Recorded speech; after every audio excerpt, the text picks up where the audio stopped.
Welcome to another episode of A Come Together.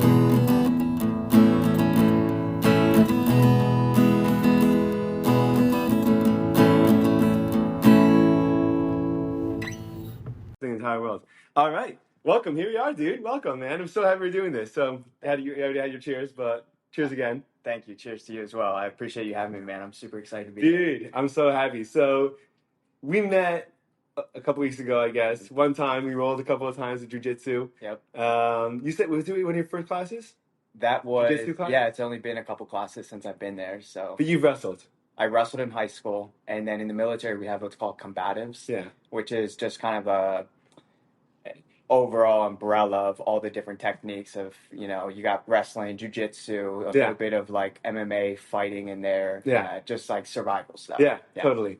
Yeah, because I noticed when you were rolling that you were awesome at keeping your center of gravity, that you were using your legs to like the whole time. Like you could I don't know how to I barely know how to submit people. Yeah. And I don't think you did either, right? No. And so like we're sitting there just like trying to like not get submitted but without knowing actually how to submit. No idea where to go next from there. Yeah, dude. That's how I feel every time I'm in there. I'm like, maybe I can work around a little bit, hold somebody, and from there I'm like, I don't know what to do. Yeah, or, dude. Or I'm getting out of something, and then I get to a point where like I don't know where to go from here. Yeah.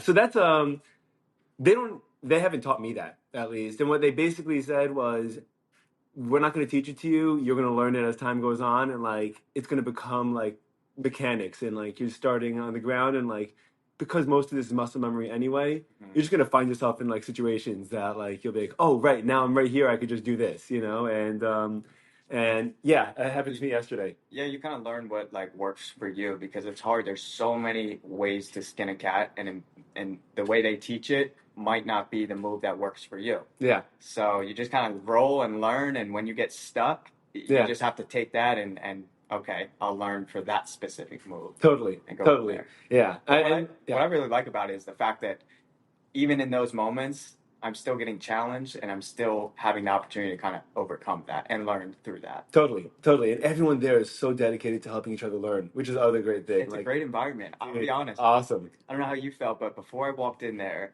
I was like, oh, it's going to be like very cliquey. Like people are going to be like, you have to kind of earn your spot. Yeah. And everyone was super welcoming. Like everyone's like, if you show up and put out effort, like we're going to help you. And they're not just going to go in there and kill you because they're a black belt. They're actually willing to like take it easy and work. Totally. That's been great. Yeah, I agree. It's funny. I just did a podcast actually earlier today too, and one of the things I was talking to her name is Janet about was how outside of the States I've noticed that everyone is much more willing just to like talk to like a stranger, and like everyone's much more willing to just engage with people, and like I feel like we don't have that so much here, and that's why that environment is so refreshing, and the jiu-jitsu martial arts world is so far rooted way before American culture that like it almost like supersedes a lot of the downsides, I guess, of what we would potentially have as a society.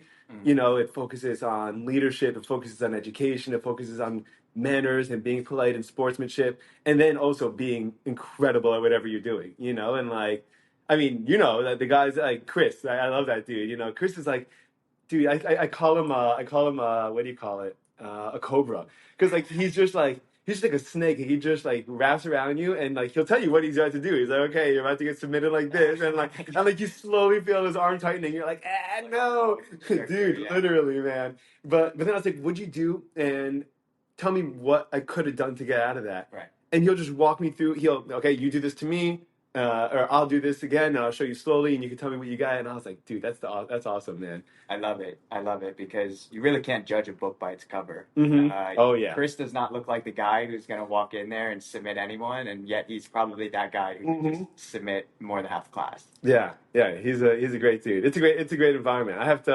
I loved it. So I signed up. I was afraid to do it. I was never physically confrontational in any kind of way in my life, really. I'm a pussy, and not anymore though. Right. Well, I still am a little bit. I don't think that fear ever goes away, but I think that you could kind of build like around it. Like, like you could. I mean, maybe it changes it. I don't know. What do you think? I honestly, I think that maybe it could, go away over time because the more you stack up those wins is what builds that confidence where you no longer feel that way. Yeah. And so, yeah, I mean, I think that going in there and just repeatedly doing it, you'll eventually like gain Get that there. confidence. Like people are gonna see it in you, and it's when you get those positive affirmations back Yeah. that you're gonna be like, okay, maybe I got something going on here. Yeah. I was talking to my friend that got me to start going. He's a chiropractor there at that gym. His name's Guy. And you were talking about how you can even tell when you just like pat someone on the back or like, give them like dab them up and like give them a hug. You can see how they react to someone else touching them, how comfortable they are with their body, and like there are certain people that kind of like shrug away from a physical confrontation and certain people that just kind of stay stoic and like centered and comfortable. And you're like, oh, this is, and you notice that for sure. And like, even if I bet that if you went around to a jujitsu class that was all levels and you just shook everyone's hand or like, say what's going on, you could tell just from a handshake, whether or not that person's been there for a long time or like, totally, dude, totally. It's all body language. I agree. Yeah. So cool, dude. Tell me a little bit about yourself. Let's dive into let's dive a little bit into who you are, man. Yeah. So I think the meat and potatoes exciting part of my life is my military career. Right. And so far, so far, for sure, so far. And so I'll give you a little bit of context. Yeah. I was Where are you from? born and raised in Pennsylvania. Nice. It's about south central PA, little town called Hellam. It's not far from where the Amish are at. Nice. Okay. So I grew up there, and I have two brothers who were all 1 year apart from each other. Sweet. My oldest brother went to the Army. My middle brother went to the Navy, and I ended up going to the Air Force. Nice. My poor mom, one by one, is Wow. watching us just jump out of the nest. We're leaving the state, the country. I mean, we're all getting shipped around, and You're the youngest? I am the youngest. Yeah, I'm the baby. Gotcha. How old are your older brothers? So my oldest brother just turned 31, and my middle brother's turning 30, and I am right behind him. Wow. Yeah, yeah. Crazy. You guys close growing up? Growing up, we had a dynamic growing up where my parents, they divorced when I was 2 years old. Okay. Both my parents, very hard workers. Growing up, I mean, my mom was working like 3 jobs at a time at one point. My dad, 12-hour shifts, night shift, getting forced What do you do? overtime. He's an electrician. Gotcha. So they were both very busy, and so yeah, we leaned on each other a lot Okay. as brothers. We did a lot, but also I feel like we were very different in a lot of ways. And Okay. so my oldest brother's off doing his thing with his friends. My middle brother's, he's more the quiet one, and he's very smart. And I was just the young cat. I was observing and learning and watching and following, and I enjoyed hanging out with friends as much as possible. But honestly, I probably followed in my oldest brother's footsteps because he would be getting in trouble, and not that I'm not doing those things, but I was learning how to do it without getting in trouble. That's the youngest child thing. That's the youngest child. Yeah, exactly. And they all say that I'm the favorite, but that's just because I was the smartest getting out there. Yes, totally. So growing up, it was kind of I was like a wild child. I mean, I got kicked off the bus in elementary school twice. Oh yeah. Just for doing dumb things, throwing a snowball at the bus driver. Not smart. That's funny though. And then growing up, high school, I decided that I was going to join the military. And it's a unique story of how I decided to join the military because I didn't have those intentions. Both my brothers went off, and I thought I was going to go to college. I was going to get a business You didn't want to go with them. I didn't, yeah. And not that I didn't want to, it just wasn't really on my radar at the time. You just thought, cool, they're doing it, and that's it? Yeah, I thought it was great for them. I think that they were passionate about going, and I just had other dreams, which for me was going to college, getting the business degree. I loved sports. I wanted to do something with the sports industry. Cool, sure.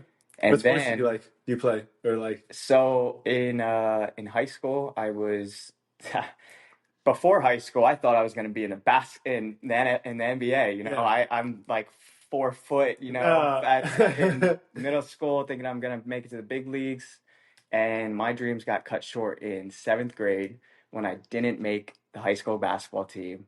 In 7th grade. Yeah, in 7th grade, I was so upset. Or I guess it was like the middle school basketball team. Okay. At that point. Yeah. And my mom, she must have already known because she already had it lined up for me to go to the wrestling practice immediately after. Oh, nice. So I guess she knew her short son was not making it to NBA. So Okay. when my dreams got cut short, we went over to the wrestling team. I said, Mom, I'm not a fan of the singlets. I think it's weird. I want nothing to do with it. I was upset I was even there because I'm still thinking about basketball. She was like, just give it a try. The coach is really nice. Like, you have some friends that do it. And I was like, whatever.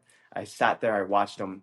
I left. She signed me up. I went back. I fell in love with it. Yeah. Shortly after that, I realized that I have much more talent that can be applied to this. You know, I'm short. I'm stocky. I did much better in wrestling. So that was like my sport from 7th grade all the way through high school. You were stocky when you were younger?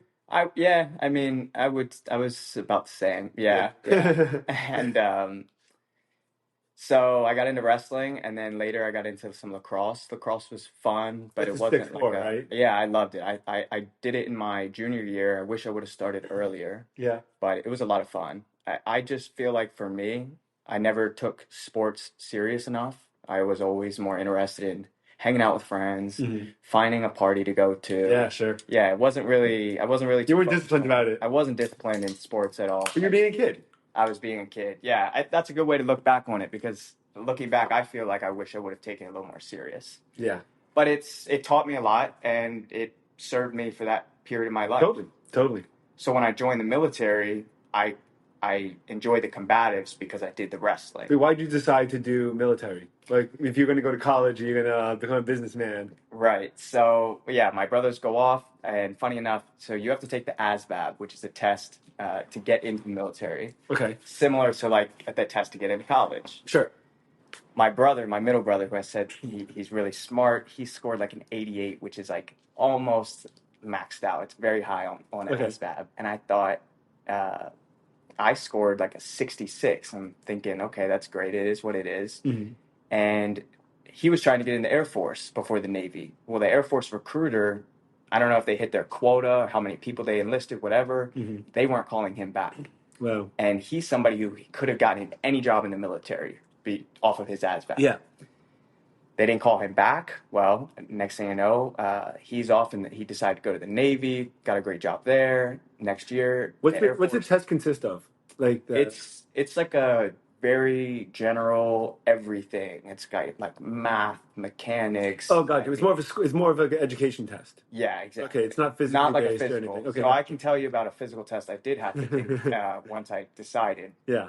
So I'm working my job, and I get a call, and one day it's the Air Force recruiter, and they're like, "Hey, we just wanted to talk to you. We saw your scores. Would you like to come in?" And I'm no intentions at this point, but they kind of sparked a light inside of me. And so I'm like, let me just go hear them out, see what they have to say. Was it because they were interested in you think? It was like because my very smart brother did not get a call back from the Air Force. That I was like, nice. I was all excited. They want me? Yeah, sweet.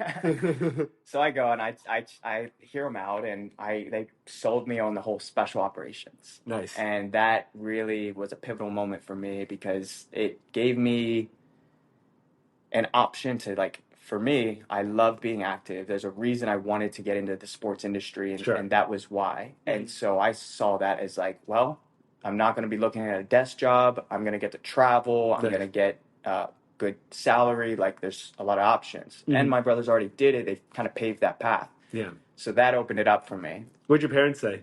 My parents were pretty much on board.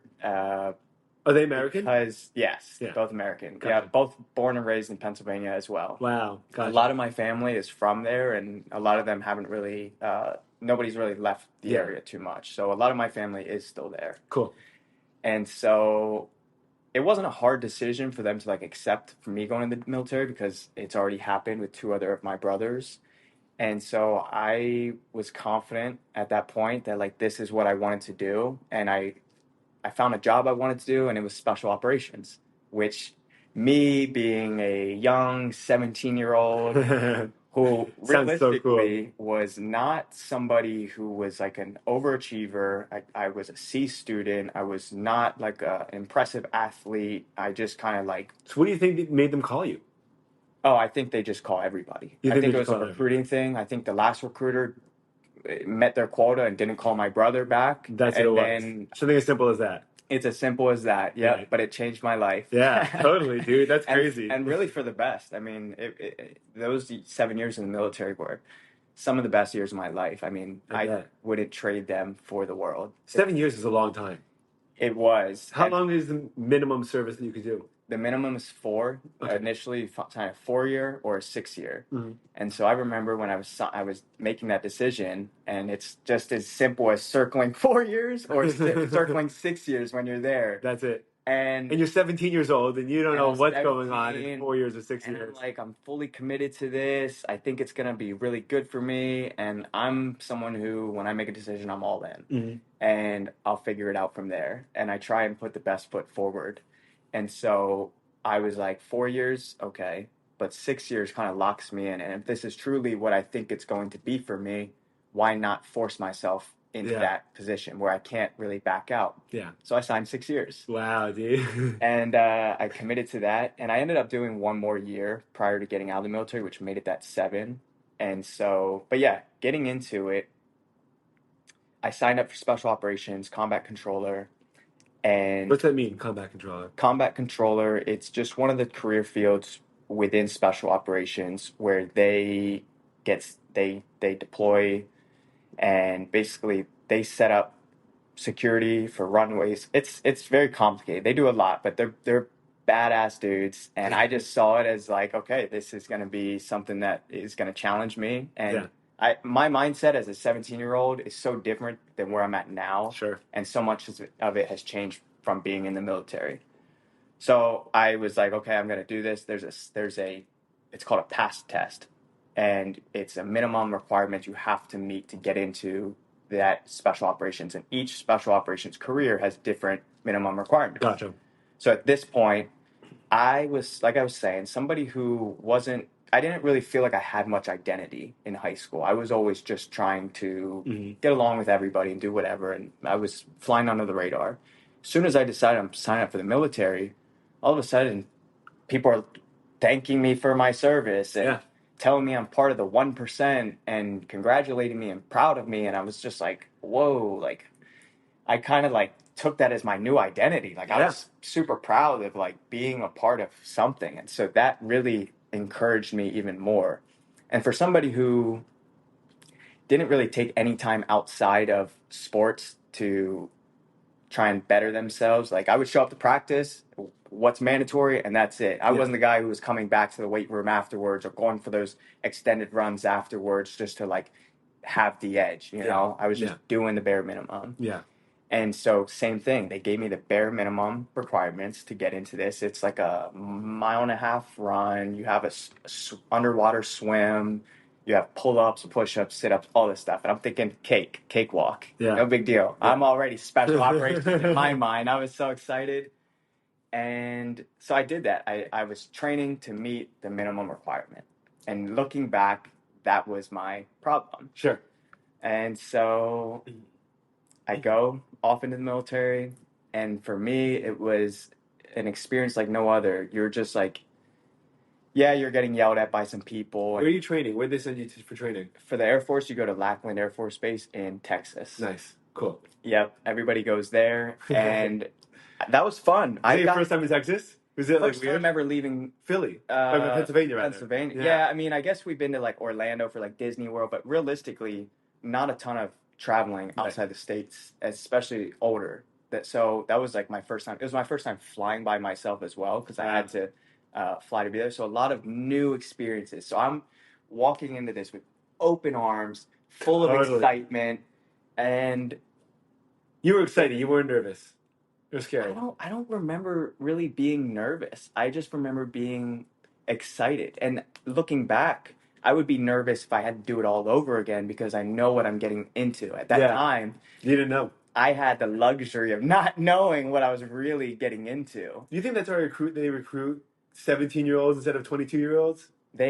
From my understanding, I think they get the recruiters get more for their quota of how many people they have to enlist. Sure. If they put people into special operations. Okay. So because it's much harder to get people into special operations, they need to get people into that pipeline and like send them at least. Yeah. So I was the oblivious kid who wanted to be a badass, and I joined. And from there, you know, basic training was what it was. I had a great experience. I got to meet people from all over the world, from different experiences, and all of these guys were trying to be special operations as well. And so they're all badasses. And honestly, that's when I was like, wow, I'm much smaller than the rest of these guys. I'm much younger than the rest of these guys. But it was fun and everyone was encouraging. Then we go through basic training. I think it was like 7.5 weeks. From there, then you go to if you're going to special operations, you have to in process there, and then you wait for the class start date. And for mine, there's a 10-day selection period. Within that 10 days, it is brutal. What do they do? Brutal. Because they're trying to figure out who's going to take who for what operations? They're trying to get you to quit. The whole time they're trying to break you. Really? They want you to go home. This is just the first 10 days. You make it through that, you now have a whole nother selection process. Basically, they're weeding out people who should have never been there in that first 10 days. And then from there, it's a really... So what they do, what was it like that was so brutal? Was it just like intensive exercise, or was it psychological? Was it everything? Everything. When I tell you, leading up to this, I would be in my free time. I'm thinking about, well, if I can just meet these minimum requirements, I'll be good. I'm training for it. I'm doing my runs in my free time. I'm doing my push-ups and flutter kicks. Like, everything's at leisure. I think I'm training hard.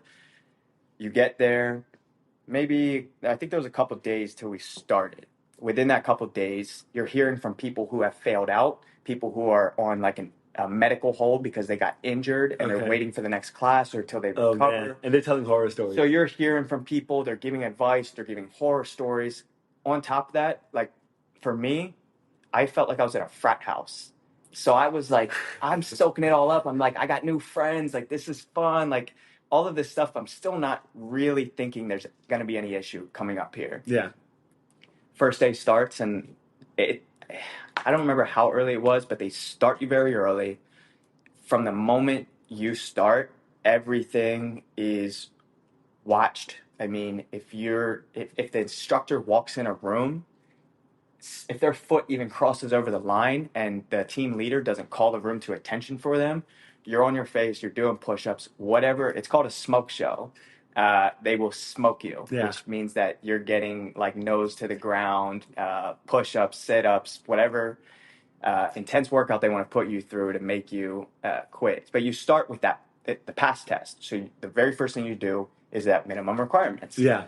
So I already put myself on the radar because when the pull-up section happens, they're always it's like a comic game for these instructors just to see how they can get people to quit. They know people aren't going to make it, and everything's very uniform. So when they're like, okay, step up to the bar for the pull-ups, arms up, and then they tell you like jump up. Well, I'm the shortest guy. I got to jump up, and I slip off the bar, and they're already on top of me. Like, get up, you know, so get up on the bar. For me, that was easy. I had trained for that. I knew what to expect. I blew it out of the water, in my opinion. And we started with like 22 people. By the second day, we were down to 8. No way. So a lot of people didn't even meet that requirement. Really? The minimum requirement? The minimum. So wow. Some people failed out there. Were they not training for it, or is pressure, or? A little bit of both, I'm sure. Yeah, and so this is what the selection process is for. Yeah. And then so as soon as you're finished with that, they give everybody a rucksack, like the big backpack, and you have to put sandbags in it. You have to weigh it. It has to weigh like 40 or 50 pounds around there. And then you get in a formation, and they're taking you out on a ruck run, which is similar. You're not fast-paced walking. You're basically jogging with this 40, 50 pounds. And another thing I never practiced, I didn't see it as being an issue. However, I never knew what shin splints were until that time, because when you're walking with that weight or going with that weight, and they break it down. So if somebody's lagging behind, they're not able to keep up, you know, they'll stop the whole group, and now everyone takes their packs off and holds them in front of you. Yeah. And you're just holding it, and they're pretty much staying there until somebody quits. Yeah. So you're just dying and trying to find a way to continue. And So what do you do? You think of something else? Your mind goes blank. Do you focus on anything? What do people do? I could tell you what I would do now, but in the moment, I had no Nothing in your mind. skills of resilience. I don't think I had any skills that would get me through that adversity. So it was all that excitement and Yeah. everything that I had before leading into that was like so eye-opening. And I remember we one guy quit, right? And they're like, all right, he quit, get in the truck, everyone keep going. So they keep going, and I remember it was to the point where I was falling back and the rest of the people were gone. And the instructor makes his way back to me all casually, and I'm thinking he's gonna rip into me. Yeah. No, he talked to me in a very soft tone, like a very friendly, hey, Lauer, why are you here? And I'm like, repeating whatever the guys who are in medical hold are telling me to say, like, "Oh yeah, I'll never quit. Like, I'm gonna die here." You know, like they're telling you just say whatever to get them off your back, because then they'll move on to the next person and give them a hard time. But I'm alone, and it's just me and the instructor, and so I'm like, I don't know what I told him. He's like, "How old are you?" I'm like, 18, sir. And he's like, "You're 18? Why are you here? Why do you want to be here? Like, shouldn't you be in college? Don't you want to start a family?" Like, literally, they just lay out the experience and they try and make it very real for you. And they basically try it. This is the psychological warfare. Yeah. They want to see who's going to quit on themselves and where you're at mentally. So at that point, I whatever I said got him off my back. And he's like, "You better get up there with the rest of the crowd." I'm like, "Oh yeah, sorry." You know, I start jogging. I'm already dying, and I remember I got back in the crowd, and I had to really push it to get back up there. And I thought to myself, if there's a corner coming up, if we go around this corner and it continues, I'm gonna quit. That's what went through my mind. Yeah. We got around the corner, we stopped. Thank God. Yeah, in my mind, I was like, "Holy crap, dude! This worked out." So I'm surviving another day. And it's really, that whole process is like no sleep, constant stress, constant physical exertion, exhaustion, just to get you to quit, to see who's really going to make it. Yeah. I made it back to my dorm that night. And I remember I didn't even get my rucksack off. My uniform is covered in dirt and sweat. And I sat down on the floor and I really was like, oh my God, it was the hardest day I've ever been through in my life. And it was the first day. It was the first day. And we had 9 more ahead. Man. And more than half the people already quit. Yeah.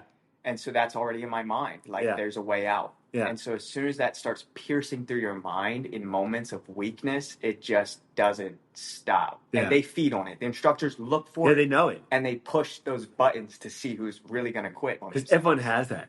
Everyone has that voice in their head that says, "It's enough. You don't really have to do this," or "Come on, yeah. You don't have to." There's a way out. Yeah. The people that succeed, I think, the difference between people that succeed and fail, are like people that do the trick that you did, which is just one more checkpoint. If I can get one more. Just one more checkpoint, just around the corner, and then maybe, okay, I'm not going to quit just around this corner. Maybe the next corner I'll quit. And like, you just push that next step, then you're ahead of like, then how many other people quit before that first turn? After that turn, they're like, "There's more, I quit."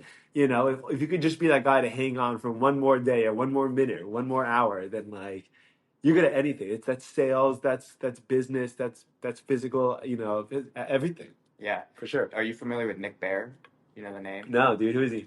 He's a guy who's in the military, started a supplements company called BPN, but he has a phrase that's called "go one more," and that's what he preaches on. Whether you're lifting weights, do one more rep. Yeah. Going for a run, go one more mile. One more, just go one more. Yeah. And I think that's a great mentality thing. Where in that case, you go one more, and then from there you go one more. Sure. And it's bite-sized pieces that will get you across the finish line. Because an undetermined period of time or undetermined goal is almost impossible to, like, for someone that's not mentally a rock, it's impossible to get there, right? Like, but if you give yourself little tangible goals that you can check off, then it gives you something to build on. But if there's no, almost like, you want to go for a jog, you hit the 1 mile mark, you're like, that's pretty good. I could stop now.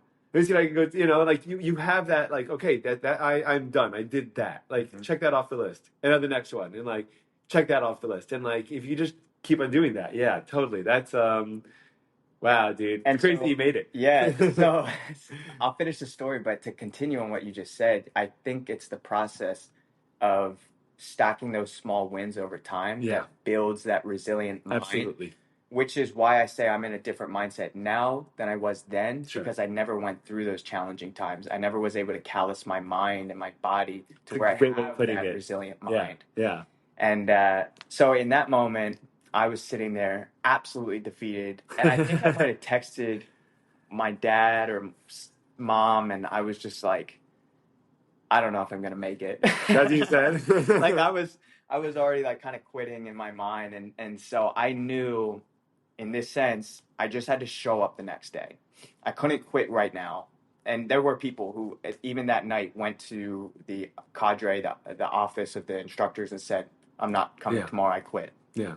So I thought if I just show up tomorrow, I'll let business tomorrow handle itself. Yeah. Yeah. So tomorrow, the next day, is the pool day, which is a huge thing that gets people out, because when they are trying to make you drown proof and What pool they mean? Like being in the pool. Oh, pool. Yeah. When you're in the pool, and it's a different beast when you're in the water and you're panicking and you feel like you're going to drown. Yeah. So the next day we show up, it's like 3, 4 in the morning. We are meeting with our team. We had a good team leader who was like, everybody get together at this time before our actual show time. We're going to review our rucksacks. We're going to make sure everybody has everything and make sure we're good to go. And you show up immediately. Your intensity is at like 10. You get to the pool. For me, I thought the pool was going to be my strong spot. That's why I practiced a lot. I felt very comfortable. I held my breath for 4 minutes at this point. Really? Above water. So it's different beast, but I felt like I surpassed that minimum requirement where I could do my underwater swims, because you have to do 25 meters underwater without coming up. And how long does that usually take? A minute or two? Good question. It's been a minute for me. Yeah. And it depends on the person and their form under the water, how far they can push themselves. Right. So I was good with that. I was good with the swimming. I felt comfortable. What I didn't practice was these flooded mask flutter kicks. Okay. Which is you're on the edge of a pool. You're doing flutter kicks like the workout, except you're wearing a scuba mask that goes over your nose and it's full of water. Oh, shit. So, and I practiced it one time. So you have to breathe through your mouth? You have to be able to breathe through your mouth and be comfortable with water getting into your nose. Yeah. And it was something that that's what got me. It was the chink in my armor where I practiced it once. I saw it. Okay, this is going to be the least of my worries. And it was what got me. Yeah. So we're doing the flooded mask flutter kicks on the edge of the pool, and the instructors are walking around. It's a count off, so it's like 1, 2, 3, 1, 1, 2, 3. Everyone yells 2, Yeah. But while you're doing this, if you're talking, if you're counting, you're inhaling water. You're trying to you're already exhausted from your workouts prior. Yeah. There's stresses at 10. The instructors are walking around with a hose full of ice cold water. Oh my gosh. And they're spraying you in the face. They're spraying you in the body. So I'm in the middle of doing this. One guy quits, and he blows the air horn, yells, "Hoo-yah, I quit," goes out. We're all suffering at this point. So now quitting is already back on the radar. Yeah. There's a way out. Yeah. Now at this point, I'm chugging water for what it felt like. I could not figure out how to breathe through my mouth and not inhale water through my nose. So, I'm exhausted. I'm trying to count, doing the workout, and I'm like, like choking. Finally, I'm puking this water. I rip the mask off. The instructor, I'm singled out at this point, flies over. Lauer, get back in get the water back in. So I jump in the pool. I put the water back in my mask. I get back on the edge of the pool, trying to do the flutter kicks, and I'm I cannot breathe. For the life of me, I cannot breathe. So I rip the mask off again. Every time I rip the mask off, restart, or anybody messes up, the whole team restarts. Oh, So they're shit. like, oh, you just have to get to 20 count flutter kicks, but we keep restarting at 5 or whatever. And so at this point, That's also mentally enormously heavy, because you're right? not just hurting Everyone else, yourself, you're hurting yeah. your team. Oh, And so shoot. this is one of the things that somebody told me afterwards. Like, dude, it doesn't matter, because who's going to make it through is going to make it through, no matter the adversity. Yeah. In my mind at the moment, I had already had quitting, now in my mind. And then on top of that, on top of the suffering, I'm now doing this to the team. Mm-hmm. And somebody else might not make it through because of me. So by the third time of ripping my mask off and getting the team restarted, the instructor was like, you need to like get the water back on. And I stood up, and at that point, I don't even remember, it was just like an unconscious decision. I stood up and I went over. He's like, are you quitting? I was like, yeah. He's like, ring the horn, or blow the air horn. So I blow it. I'm like, oh yeah, I quit. And he's like, I didn't hear you. I was like, oh yeah, I quit. And I remember screaming at the top of my mouth with so much emotion, because for me it was like, dang, dude. You didn't want to. It was too late. I already said it. And so it was very emotional. I was so upset. I wanted to go. You immediately go back into the locker room, and I wanted to, walking in there, I'm like, I want to punch a locker. I was so mad at myself. And then the same instructor, who I thought was the devil, 30 minutes ago, is in there talking so nice, so professionally, so soft to us again. And he's like, look, this is like, it's a very tough thing. And he's just breaking it down. He's like, you guys can go on about your careers, and you can come back and try again, and just giving us more advice. And I was like, man, it's over. This is it. So then from there, I had to decide what I was going to do, because you have the option when you're going for special operations to get out of the military after. So you could have left the military completely. I could have separated, or I could reclass. And so I decided, I've loved everything up until this point, mm-hmm. and I want to continue in the military. So like, what are my options? Yeah. And so from there, you're part of the group of people who are like a holdover. Yeah. The guys who are talking to you before you go into class and telling you their advice. And now you're like, I wish you knew what I went through. Exactly. So then I got somebody, you get a list of jobs, and a lot of them they don't need a lot of people, so it's hard to get into those jobs. And other jobs are more demanding. The one that stood out to me was security forces, which was, you're the base police, but within that is so many opportunities to try to go through different courses to get basically a different job within that job. Yeah. And so I was like, oh, what's a Phoenix Raven? What's a canine handler? Like the people with the dogs, or a dagger. Like, there's these really cool opportunities within this career field. Let me put that on my list. Mm-hmm. So I did, and I got it. And that was my journey with getting into the career that really fully satisfied me, where I did so much within that time. So what'd you end up doing ultimately? What'd you do for? I had to go through from there was on the same base. So I really never left Texas for like the first several months, because some people, they graduate boot camp, and their tech school, whatever job they're going to, could be somewhere in a total different. It could be in Hawaii. It could be in Hawaii. Could be in North Carolina. Could be in North Carolina, exactly. Right. Mine was still in Texas, which is okay. Did you like Texas? I love Texas. You love Texas? It was a lot of fun. For me, coming from Pennsylvania. Yeah, dude. Texas is a cool place. Yeah, I loved it. It was a new experience. Yeah. And I like getting out. Do you have time to get out? Do you have time to do stuff? Yeah, so depending on where you're at in your training, once you get to like your tech school, they say you're getting into like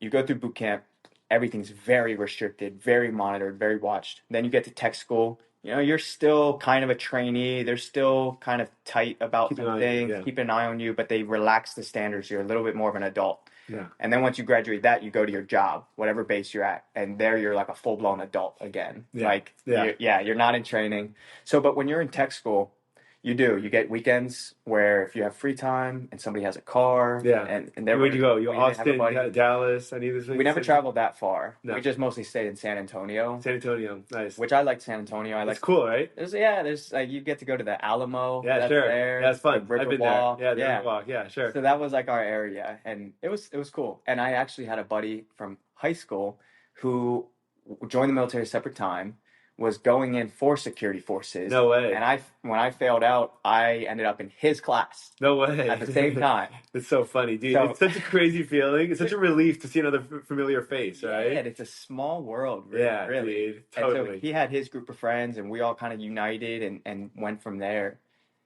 And so after tech school, I went to Hawaii. Oh, you did? Yeah, it's funny you say Hawaii. That was my first base. Yeah. And I almost traded it. You almost as in you didn't want to go to Hawaii? Why? Not that I didn't want to go to Hawaii. I'd never been there. I come from a small town, so like I didn't really visualize what that lifestyle would look like. Oh man! And I had I'm so happy you went. Dude, I'm so happy I went.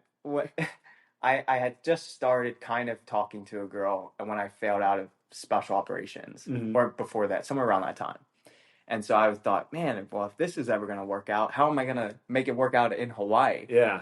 And there's a lot of people who there's a small period of time where everyone gets their orders to their base and people are allowed to trade them. If you wanted to go to where I'm at, I wanted to go where you're at, we could mutually decide. Other than that, you can't just say, hey, I don't want to go here. Yeah. You have to find a replacement. Cool.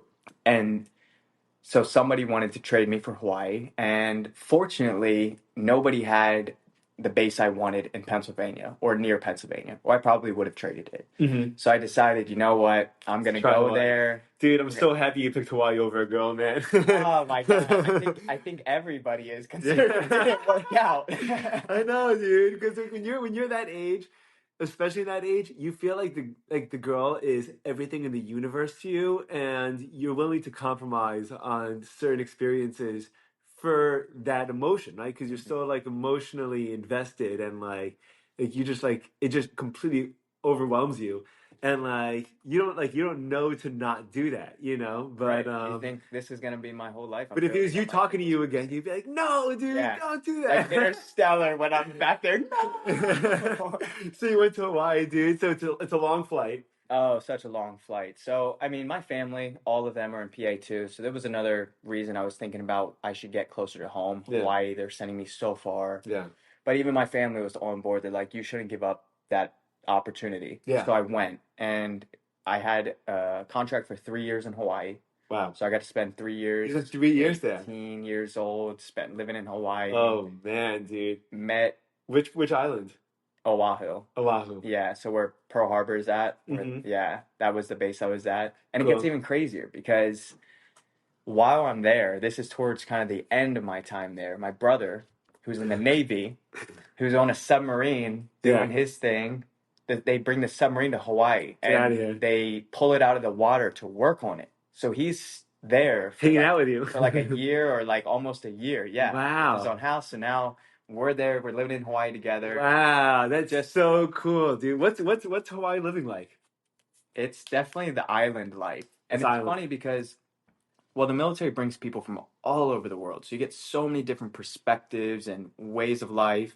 And there's people who were, before I was going there, like, oh man, you're not gonna like it. Like, it's just a rock in the middle of the water. After 3 years, you're gonna be tired. You can do it all, and this and that, and just a lot of bad attitudes. Yeah. And then you go there, and I never got tired of it. Even after 3 years, I could have lived there longer. I had more things I wanted to do. Dude, it's amazing. You wake up, you see mountains, you see the beach. It's beautiful weather. I mean, it's like a range of like 70 to 85 degrees all year round. Like, it's amazing.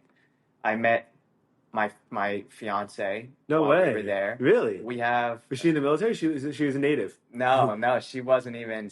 She wasn't military. She wasn't there for. No way. We met visiting at a mutual friend's wedding. Wow. Yeah, it's an interesting story. That's great. Yeah, I want to hear it. I'm there for, maybe. Your friend got married in Hawaii? Yeah, so we're all stationed out there, and I have my close group of friends, and one of the friends was gonna get married while they were there. So because Hawaii's so expensive, all of the groom's party was staying at his house off base, and then their whole bridal party and was staying at my best friend's house on base, which was I could walk there from my dorm at the time. He was married, so he had a house. Okay. I was still in the dorms. Yeah. And so we're basically there every day. You know, we're partying. He's like the party house. Yeah. And now there's a group of girls coming. So why not go over even more? Yeah, hang out, sure. And I'll be honest, I had already scoped out ahead of time. Like our buddy was showing us some stuff, and I'm like, oh man, she's really cute. No big deal. She comes, and we both have our different perspectives on the story. But the first night, I'll never forget. I was coming over there. We were having a little house party, like a welcome party kind of thing, and she didn't stay long. She flew in late, so she was like in the kitchen filling up her water bottle, and I had a twisted tea in my hand, and we were there to party, and we got to exchange like a couple words, and she went up to bed. The next day, I come back, and I am at this point in my life, I'm in a shell. Like I'm very reserved. Yeah, I'm reserved. Why is that? Am not like. Are you naturally that way? I think naturally. I think maybe growing up as a younger sibling, just kind of being like a follower. Like I just, what's the word I'm looking for? Reclusive? Yeah, exactly. Not antisocial, but definitely not somebody who goes out of my way to make conversation. Yeah. So for me, you know, I would honestly enjoy the parties because it would make me more social. Sure. So that's kind of why I liked being in that scene. Who doesn't love that? Exactly. So the next day I come back, and the guys had planned to go golfing on base, and I don't even know if I've ever been golfing, but they're like, oh, you have to wear a collared shirt. Yeah. Dress code. There's a dress code. For the sport. Yeah. And I'm not like prepared for this, so I throw on my best collared shirt and shorts, and I feel like a nerd. Yeah. I'm like, man, this doesn't. It's I don't feel look. comfortable. Like all the girls are off, like they already left the house because they're off doing like adventure things, and I'm coming over to like get with my buddies, and we're going golfing. I step in, I open the door, I'm like, hello, and I'm like yelling something, and I didn't hear my buddy, and then all of a sudden I hear a female's voice from the kitchen, hello, and my heart sank. Oh my god! And I'm dressed like a nerd. I just came in here yelling like crazy, and I thought to myself, they didn't see me. They don't know who it is. I could turn around and leave right now, and they'll never know. I'm like, I can't do that. So I walked over. Sure enough, it's my future love of my life sitting there. Wow. And what's her perspective on the story? She thinks it's funny. Like I was definitely in like a party phase. So like a lot of our like when we first met, I was coming over. We were having a house party. She thought it was funny. She didn't think I was like viable. She didn't think it was anything with like me. Like she thought I was dressed nice. I'm like, I thought I was dressed like a dork. And so from there, she was there for about a week and a half, and it was like every single day we were together for some sort of event, like hanging out. Yeah. And she was kind of playing hard to get, or at least I couldn't tell if she was into me or not. Mm-hmm. And so we were just like hanging out, like having. Dude, how difficult is that, man? It's never easy. It's so never easy. Difficult, dude. It's so difficult, and reading women is impossible, dude. I think so. It sure is so hard. And for her, I always joke because I was like, I know the moment that I learned that you were into me because it was when I was issuing her a pass to get on the base. And I had to take everyone's picture for like the security of getting on base.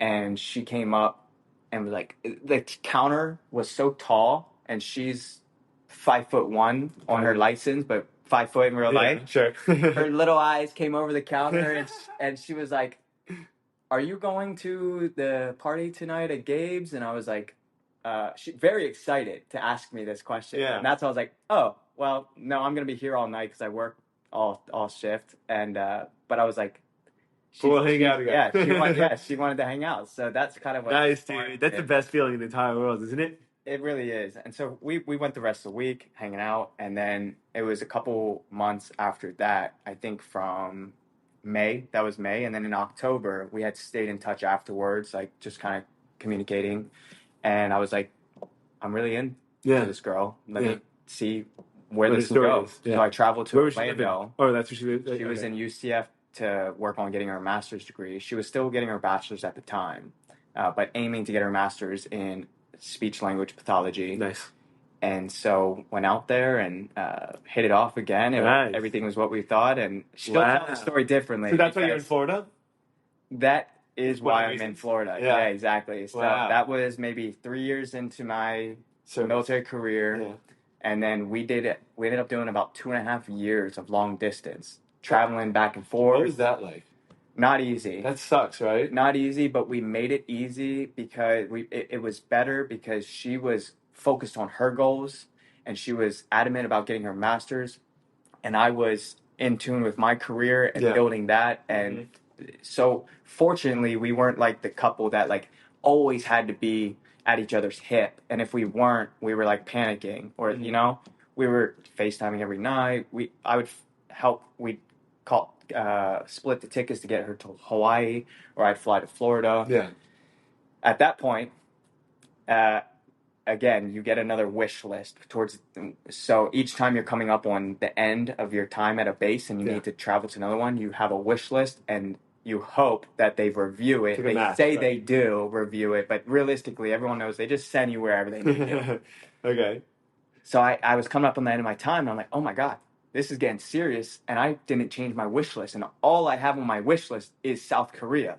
Why'd you put South Korea on there? Because there's a little trick in the AirForce, in the military, I guess, where if you go to specific bases, it's like a 1-year tour, and from there you get a base of preference. So you're almost much more likely to go to where you want to go if you go to South Korea, if you go to Turkey. I'm just trying to think of where else, but places that people don't usually want to go. Yeah, exactly. It's like short tour. Turkey would have been cool. Take your family, so it's like people don't necessarily want to. However, Korea is one of the places everybody wants to go there because it's just like party central. Oh, is it? There for 1 year. Most people, they're like, oh, you went to Korea?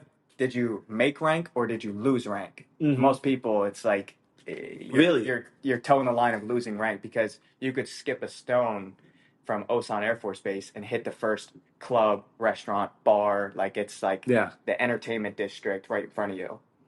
Wow. So you have to be disciplined. So, what's that? You have to be disciplined. You do. So for me, I found out, I need to change my list because I don't want to go to Korea. I want to, change it up for a go again. But this time it's much more serious. And I was like, I know what I want to do with my career, and I can do it at these specific bases. And so I put those bases, and I'm out on a mission, and I'm over in, I think, Philippines or Thailand at this point. And what's it like being in these places for the first time? It's super. It's eye-opening. I mean, if you... Is it surreal? It almost doesn't feel real?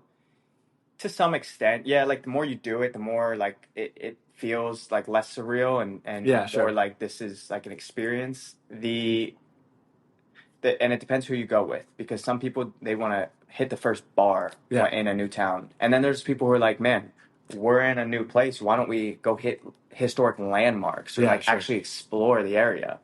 So... I will say one of my biggest regrets was not voicing that, like, I wanted to go do more of those landmarks. Mm-hmm. And I would go out and drink with people and we'd enjoy the local area that way. But that's a really good way to get to know a place, too. Like, I like that. Like, when I travel, if you remember the next day. But if you remember the next day, sure. But I think that it's, I think, like, I went to New Orleans, and one of the first things I did was ask a bunch of local people and local breweries or local rum distilleries, like, where do people that live here go? And I went to hang out there, and it was such a cooler way to get to know the place than going to the tourist spots, you know? I mean, like, you don't get to know Orlando by going to Disney World, you know? I mean, exactly. You do a little bit, but, there's a lot more to it that, like, the locals actually live in.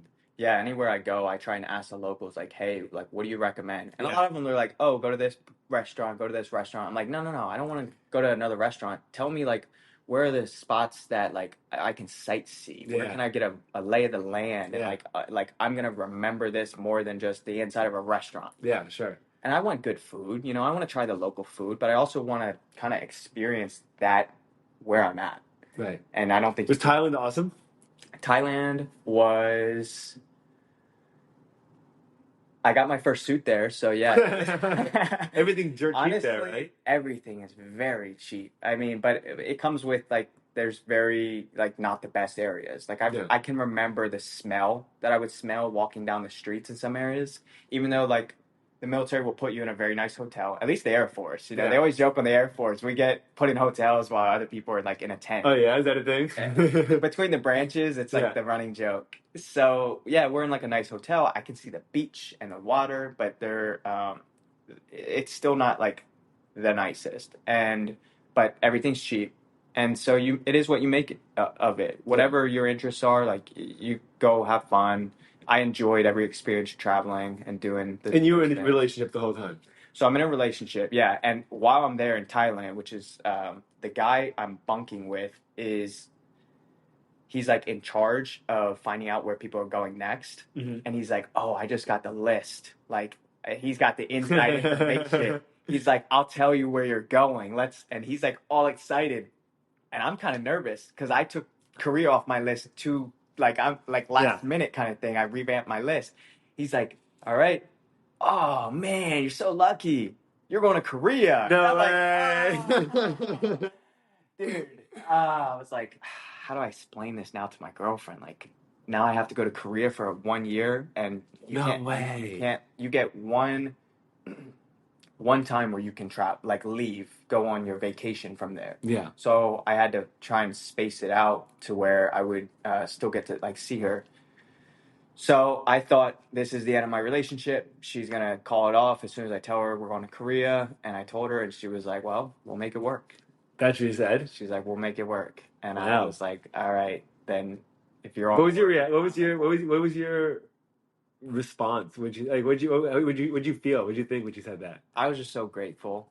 Yeah. I was super grateful that like we didn't really have to like work through that. Like, it was just like, okay, like that's where the military is taking you. That's where you're going to go. Actually, like getting to like actually hang out with her and spend time with her on a consistent basis, because like it's a totally different relationship, right? Like one relationship is like a long distance relationship where you're on the phone and you're texting and you're calling and you're FaceTiming. Mm-hmm. There's another experience where like you're in each other's space, you know, like for days or weeks or months on end, and like that's a totally different aspect to like being with someone. You know, was that different? It was a learning curve for us when we moved in together. Yeah, because of that. Because we've had and it's like one of those things where we had to learn each other's habits and what we liked as we lived together. I think most relationships go through that, and when you move in together for the first time.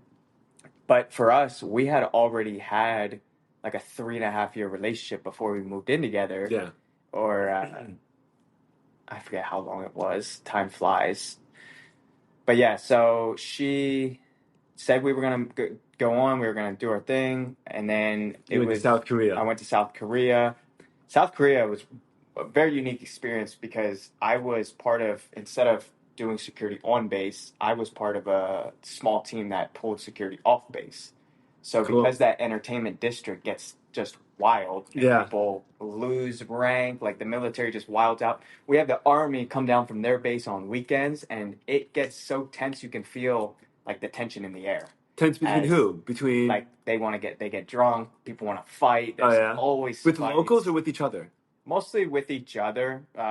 It's pretty bad to get in fights with locals because that's like an international incident waiting to happen. Yeah. And so we're there to make sure that doesn't happen because the military. So you guys are like policing yourselves. We're policing the military off base. And so like you can't have an open container walking around with a bottle. So like you got to stop that. And fights break out at clubs all the time. We're like breaking out fights. Legit fights? Oh yeah. Yeah. Oh yeah. It was honestly one of my favorite jobs because the action was all the time. Oh, we're constantly. You'd be in a club and you would military members love to wild out. They work harder and they party harder. So we'd be standing outside of a club and next thing you know, we see this argument starting and we're like, it's about to happen, and boom, one guy gets socked, and then all the friends come in. Then you have 18 people, and we're like calling for backup and trying to pull people off each other. But you're all Americans, and we're all Americans. Yeah, and we're just trying to like. There's no sense of like camaraderie when you're in South Korea and you see another American that you're like, yo, what's up? As opposed to like, yo, what are you up to? You know, like. I mean, in that area specifically, it's like all military people. Okay, and then the locals are like, so it's almost like a little like military city kind of area. Kind of. They're very heavy on the military there. And so, yeah, it was a lot of action. And then even to that year go by quickly? Very quickly. Actually, like nowadays, I feel like my life sometimes goes by faster than there because just like every day I was like doing so much. Mm-hmm. And within that 1 year, there was like more opportunities and different things and a lot of things keeping me busy, a lot of new things that I got to do as well. One of the craziest experiences I had in Korea was working that job. And we have basically our area of operation outside where we kind of stay within and manage. And there's maybe 12 of us. We're split into teams of 2, so we kind of split off and like monitor different sections. And you work night shift, and then at the end of, let's say, 12 o'clock, 1 o'clock, I can't remember when we finished. We all kind of meet up by the gate, and we do our last final sweeps. And we come back, easy night. Well, one night we get a call from somebody, and they're like, "Hey, there's somebody who's suicidal. We have them." We have their first sergeant, like who's in charge, on the phone right now, and he's talking about killing himself, like he does. And we've gotten these calls often. A lot of people don't want to be in Korea. They lose their mind, or in our minds, and a lot of the team's mind, being complacent, they were like, it's just another drunk person spouting off how they feel at a bar. Yeah. Well, I said, you know what? I talked to my partner. I was like, since we're all grouped up here, ready to go home for the night, how about you and I, since we don't have a confirmed location, we're going to be out here until this gets solved anyway. Let's work down to the other side of our area of operation and just kind of stand post there so we cover more ground quicker in case they do give us a location. As I'm walking down, I just happen to look up and 14 stories high. Don't tell me. I see a silhouette just up in the sky, just standing there on the edge of the building. And I was like, I look at my buddy, I'm like, dude, we got to get up there. At this point, we call it in, we're running. We don't have the codes to get into this hotel building to get up to the top. Yeah. So by this time, like 10 other cops show up with us. One guy has the codes. We get up, and we're like all game planning. What do we even do? This guy's on the edge of the building, wants to kill himself. None of us are negotiators in this instance. Like, we don't know how to talk somebody off a ledge. We're not trained for this. Yeah. So we're like, do we just try and grab the guy quick? Do we sneak up and grab him? Do we try and talk to him? We're really figuring this out on the fly. In the elevator going up. Yeah. And we get out. We get on the top floor. We got out below and walked up some floors to be real quiet. And we're going out, and there's some bushes between us and this guy on the railing. And we're walking up, and a bush catches my leg and makes a noise. This guy turns around, sees us. He's still on the phone with his first sergeant, and he's like, "Oh, and now the effing cops are here." Like, what? He's flustered. He climbs over this railing and goes further out, like literally on the edge. And at this point, we're like, whoa, hold on. Like, let's talk about this. Yeah, you're not in trouble. We don't want, like, we're not here. Like, if you want us to back up, whatever. Like, at this point, it's all off the cuff. Yeah. We're just trying to figure this out. Yeah. And I had a buddy who was very good at handling this situation. I was talking to him, and we kind of, like, took the lead. And as we're talking, we're just slowly getting a little bit closer to the guy. I just remember he was smoking cigarettes. And then he was kind of like relating with us a little bit. And we're like, all right, this guy, we got him to sit down on the ledge. He's having a conversation with us. We're trying to get him back. He's not really biting on it. Smokes his last cigarette. And I can remember the guy, he just started looking off the edge. And he stopped talking to us. And he's just kind of leaning at this point. And he's just kind of rocking. And at this point, he's just like, we're just like, it's happening. He's about to do it. And we had sent some guys down below because it was like a terrace where like there was a floor drop below. Mm-hmm. And so the people out on the terrace got on each other's backs, and they're coming up from behind the guy. So as we have his attention to the left, we can see the hands come up around the guy's hips to like catch him, to grab him and pull him backwards. And they were going to pull him where he drops the floor, but we have people to catch him. Yeah. Well, the guy talking to him glanced down for a second to like give him like the heads up, and he caught onto that and goes to jump. At this point, the guy's barely got his belt. I'm on the edge. I leap over at this point, grab the guy. I ended up falling off backwards. The ledge? The ledge backwards. It was 14 stories on one side, and I'm looking looking down, and I'm holding on to this guy, and like through the struggle, I fall off. I hit the floor behind us. Adrenaline's pumping. I get right back up. I run up the stairs, back over the edge, and grab this guy. He's still trying to like get off the edge, and I remember holding on to one point and feeling my nails like starting to separate. They were just like, it was like I'm losing my nails or this guy's going off the edge. Yeah. And at this point, somebody had tied together a rope and lassoed it up, and I was able to like throw it over this guy's like neck, torso, and they ripped him back. And so they were with the rope able to. We basically got him to held him there. They pulled him back, and they caught him down below. Oh my God! Do you know what happened to him in the end? I don't know. They would have for sure. Was he crying? Was he like? Oh yeah. I mean, he was very distraught.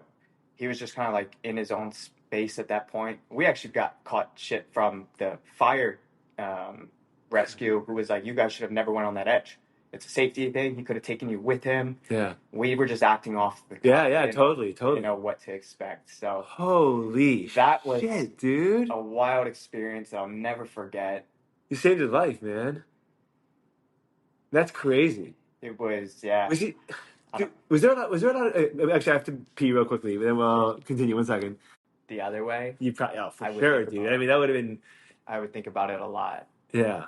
I don't know. I feel like in the moment we did what we felt was right, and we're very happy that we were able to save the guy in that situation. And I hope the best for him. I hope, getting out of Korea, I hope they got him out of Korea and he turned his life around and is in a much better state now.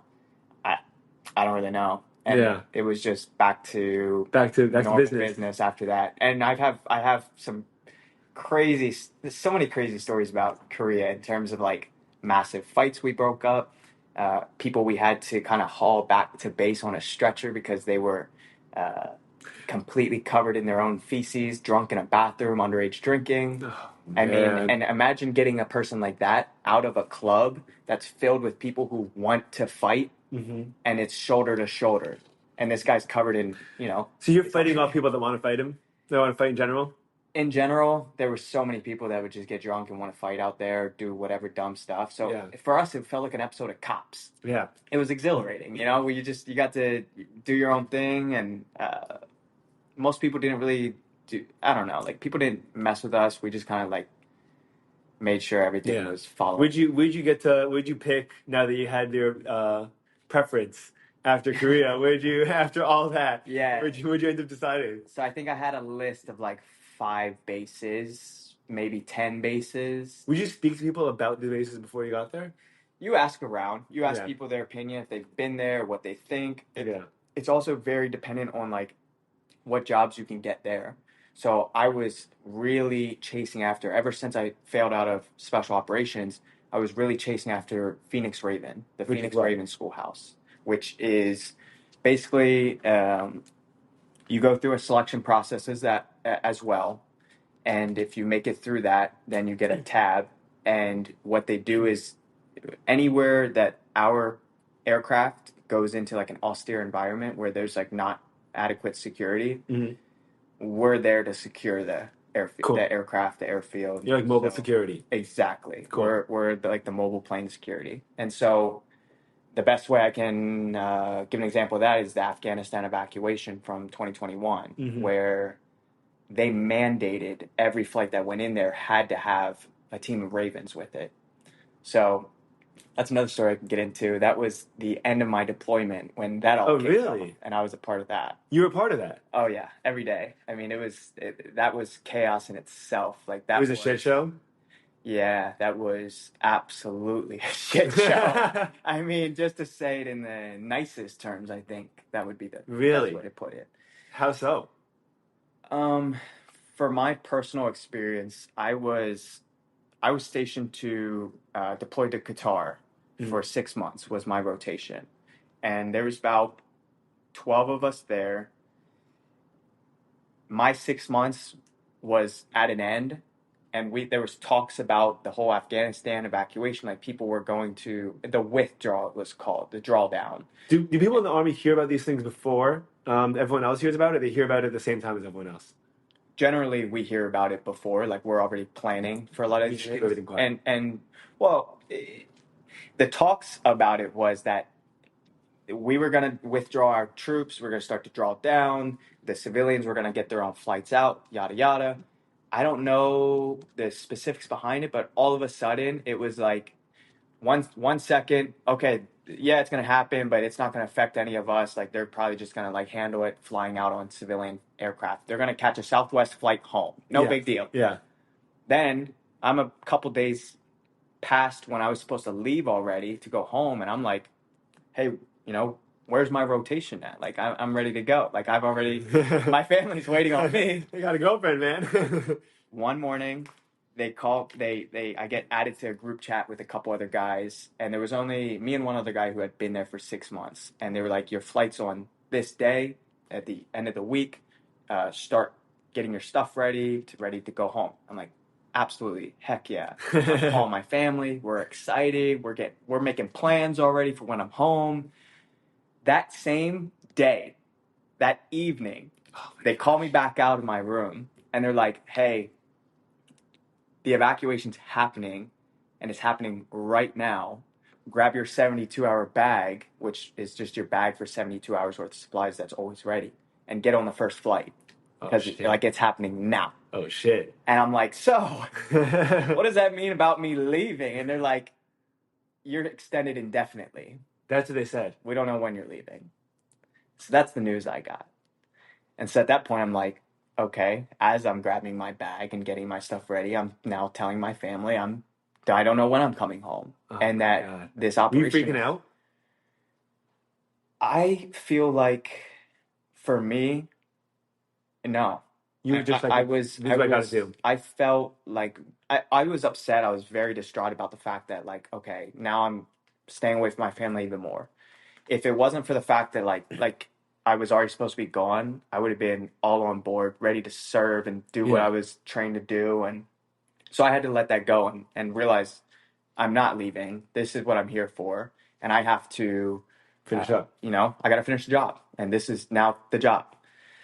So, yeah, get on the first flight. At this point, there's 12 of us. A week later, there's 120 of us, or 100, plus. Yeah. They pulled Ravens that weren't even like actively flying. Yeah. They pulled everybody out of the woodworks to come support this. Wow. The tempo when we had 120 people was like the same exact tempo in the beginning. So the 12 of us that were mandated to be on every flight were just being worked, like grinding. Like I remember I got on a flight, 3 hours on Kabul airport. At that point, everybody's just like trying to figure out what's going on. We're landing. I'm up in the cockpit. I see groups of people who aren't supposed to be in this area. Like they're getting like held in an area because they rushed the airfield. We're getting intel briefs before, so they're talking about like how ISIS wants to come blow up the gates. Like we had a pact with the Taliban, who are to basically have a ceasefire. The same people were fighting the day before. We got the inner perimeter secure. You guys are like securing the outer perimeter, basically. It was a very weird situation. That was with the Taliban. Yeah. So you're working with the Taliban. I don't know if not you, but you could say that it was just like a coordination. They were basically they weren't gonna kill us, and we weren't gonna kill them, and that was the agreement. And because ISIS was a mutual enemy. Well, no, but ISIS wanted to come foil that plan, where it was just going to be this nice, neat withdrawal. Everybody who wants to leave Afghanistan comes here, and it's okay. The Taliban's going to take over. That didn't quite happen. Next thing, the Taliban's killing people right outside in front of our No way. troops. The desperation of like humanity in that moment was just like something I'll never get over. There were people who were like throwing their babies over the wall, who were landing in like sea wire because they didn't know want to get on the other side. Wow. They wanted to get. I mean, you can look at the videos and just see the hordes of people outside trying to get in. Taliban's stirring up trouble. They'll kill people. They'll shoot into the crowd, whatever. And our guys are just like trying to A, not get killed themselves, and B, get people through securely without letting everybody like rush through. They're people who are trying to just live. So they don't. Middle East is a different universe, man. Yeah, and they're doing whatever they can to survive. So they were really trying to like push through. At one point, they flooded the perimeter. They rushed the airfield. That's where you see the video of our plane taking off and people were hanging on it. There was an explosion at the gate that happened, like gunfire all at the perimeter. It was a very chaotic, tense situation. But that's what I was there for. And to answer your question, in that moment, I felt worried for my family mostly, as if, if something would happen to me, like for them. But personally, I felt like all my training led up to this moment. Yeah. And it was something that getting in the military, I remember asking God, like, use me in my time in service for good. Like, if, like, I don't want to just, like, train and do this and that and not get to serve my country or have to serve a higher purpose. Yeah. And so in that moment when I did feel a lot of stress, where I did feel like this, like, why am I here kind of thing, that's what I had to remind myself was like, okay, this is what I asked for, and this is what I'm here to do. Wow. Are you spiritual? You were. You were then. I would say I'm very spiritual. Yeah. So those first 3 days were a mess because you get on a flight, you're exhausted, you didn't sleep, you barely ate, you don't have enough water. We're bringing in more people than the plane can carry, and so there's like no room to like sleep. You're up in a cockpit, like the crew was up in a cockpit. Too many for us to be up there, so you're not sleeping there either. And then we're getting off. We're in like tension level 10 and pulling security. And then also once we get all the refugees on the plane, I'm the guy who's guarding the cockpit to make sure that nobody tries to overthrow the plane. Wow. As well. Wow. So again, I'm Did that happen? still on my job. Nothing happened there. But it does happen. Oh, well, yeah, it definitely could happen. I mean, so for me, it was like I never, there was no breaks, and then so I got back and I went through customs because at the time it was still, you're supposed to go through customs until things got so bad and backed up that finally they were like, security skips customs because they're moving and gunning the whole time, so I went through this whole long process. I had to check my weapon back in. I had to go through the customs, get a bus back to my dorm. It just felt like more than 24 hours of being up. I got back to my bed. I kicked my boots off. The best feeling in the world after a long day. Laid down. Somebody comes in, taps me on the boot, on the foot. They're like, "Hey, you got to go. You're on the next mission." Oh shit! And I'm like, how long has it been? I don't even think I was laying there for 10 minutes. Wow. And then I got back in. I went back on the next mission. Did that 3 times in a row. The next time I didn't make it back to my room, which was actually nice. Like, at least just put me on the next plane. Maybe I could catch up on sleep there, not go through the whole long process. And then, so for like 3 days, it was like barely eating, barely sleeping. I had a water bottle with like maybe a quarter of water in it. And I had a caffeine, Death Wish coffee. Yeah. It's like a 400 milligrams dry packet of caffeine, and I would put it in that and just shake it up, and that's what kept me alive, basically, pulling security. And so it was very rough. It was very chaotic, but I didn't have time to think about the politics of it. I didn't have time to think about getting it done. Yeah, you're just there, and I'm pulling security, and I had to just make sure that the mission happened. Which also led me to like one of the lowest points in my life right after that, where I really felt like a tool in the toolbox for the military.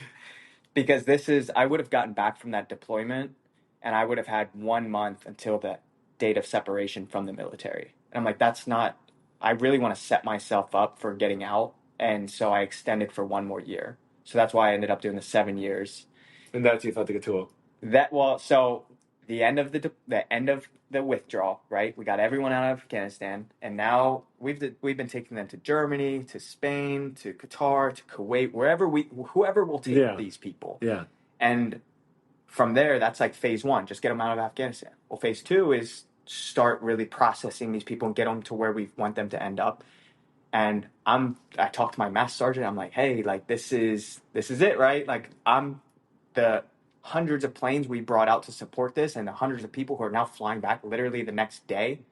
I'm on those planes, right? Absolutely, yeah. You're on those planes. You're going back tomorrow. I go to sleep. I wake up to my roommate who was like, hey, you're on the next mission, and I'm like, there's no way. How? Like they told me no. And they ended up sending me to Spain, acted like we never had the conversation. While I'm in Spain, they're like, there's a plane there. It's coming right back. So within tonight, you're going to be back here again. Okay, no worries. I'm not going to complain. It is what it is. Get to Spain. The plane's broke. Of course it does. The plane's broke. So now I have to sleep there. Well, they're like, come back the next day. We're going to check. The plane part should be here and it'll be fixed. For like 3 days, 3 or 4 days. It's the military, man. It's the government, man. They do shit slow. Yep. So as I'm stuck there, everybody else is, including my own team member, is getting on flights going home. Oh, man. So that was like the point where I really like broke down for the first time and was like, dude, this sucks. Like this really is like painful to like be in this situation. And you want to talk about spirituality. A friend of mine who really got me into my faith in my own faith journey just like called me at that moment. And we had talked for like a long time, like really. Yeah. And calls me while I'm like broken down in tears in a hotel and just like speaks life back into me and was just there for me like in that moment. And that's what I was like, okay, like this is what I was meant to be here. Like I asked God for this and he gave it to me. And so, yeah, that was towards the end of my career. I ended up getting an award for that with the Distinguished Flying Cross, which was I was very honored to get that. That's awesome, dude. It actually delivered at my doorstep like you deserve it, man. A year after I got out of the military. You deserve it, man, for sure. I appreciate it. That's crazy. It was chaotic. It was so eye-opening, but it was very humbling as well. And I'm just happy I could be there and play my part. Yeah.